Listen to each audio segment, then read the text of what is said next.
As we've been telling you, Donald Trump won a landslide victory last night in the Iowa caucuses. Ron DeSantis, Nikki Haley finishing far behind in second and third place. Very close together they were. But here's the reality of the situation. The majority of Iowa voters stayed home last night, including the majority of Republicans. And that's a key thing to note.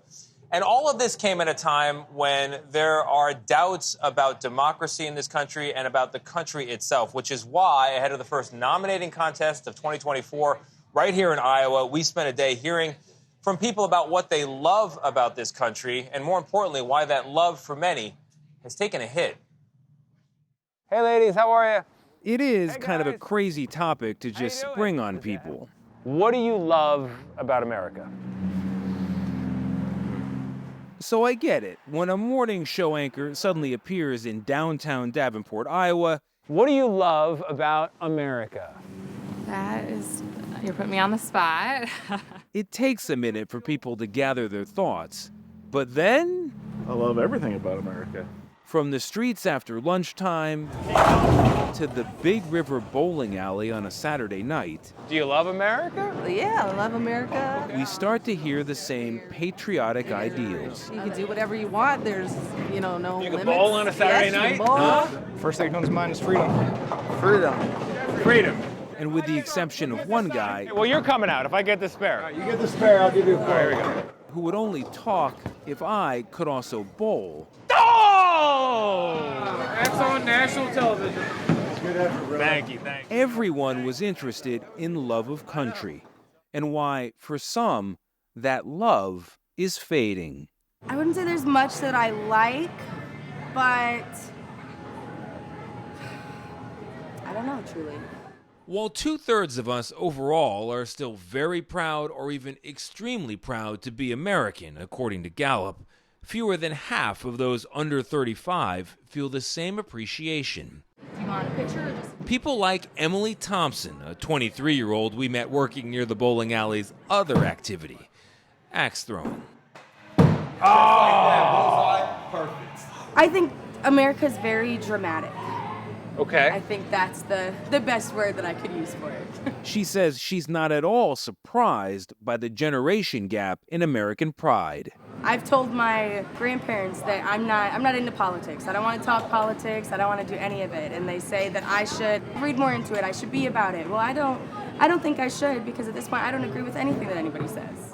Maylee Grady, who is also frustrated by her political options, says she understands the love lost among younger Americans after years of partisan battles over identity. I don't think they hate America. I think they love it. But what's causing all this negative emotions is the political divide. Actually, what I hear you saying is that those younger people are not rejecting America. They think America is rejecting them. Exactly. That's what I think. Hey guys, how you doing? Across the street, Jeremiah and Kristen Sherwin say it's not just the battles, but the feeling of loss that might push young people away. I think that there's so many problems of having people being free to be who they truly are, open and without having the fear of being hurt or attacked or ostracized. And on a snow-covered sidewalk in Des Moines, Trey Evans points to what he sees as a lack of compassion.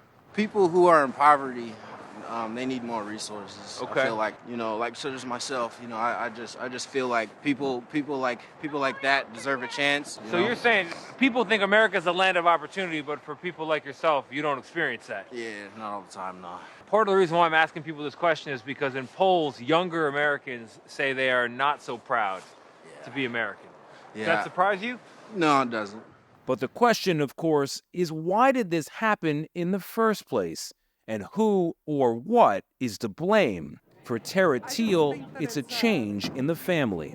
As a whole country, I don't think that people sit on the porch enough and pick beans with their grandma and snap them anymore.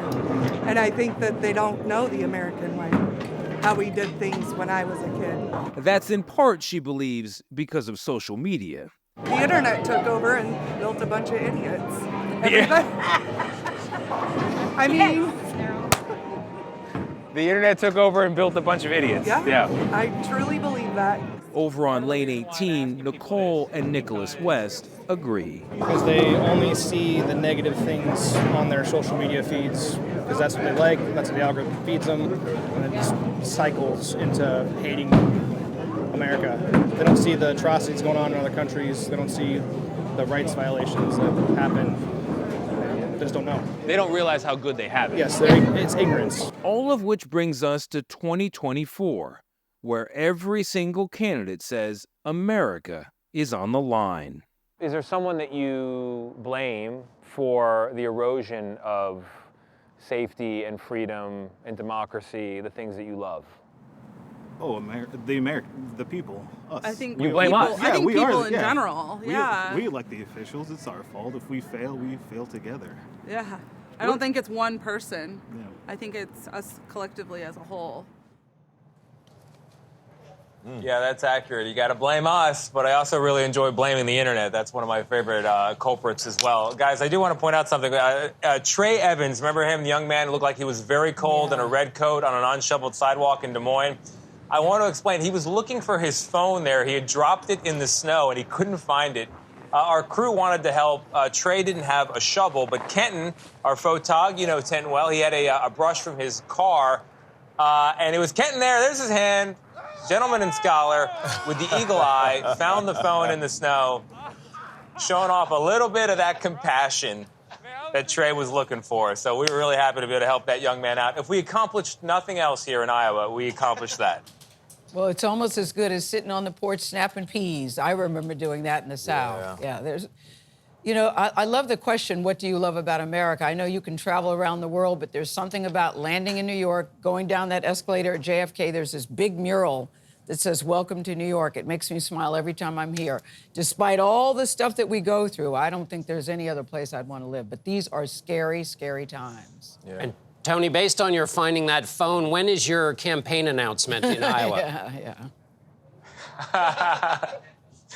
Oh, man, not me, never. I'll be covering the candidates, not playing one. But you guys are so right. But this younger generation, we've got to convince them of the principles and the values that have made this country great, and they're coming along. We'll get them in the end. That's for sure. And finding that phone definitely made up for that gutter ball. All right, Tony, we appreciate you. It wasn't a gutter, my bad. You just missed the spare. Well done, man. We'll check back in with you a little bit later.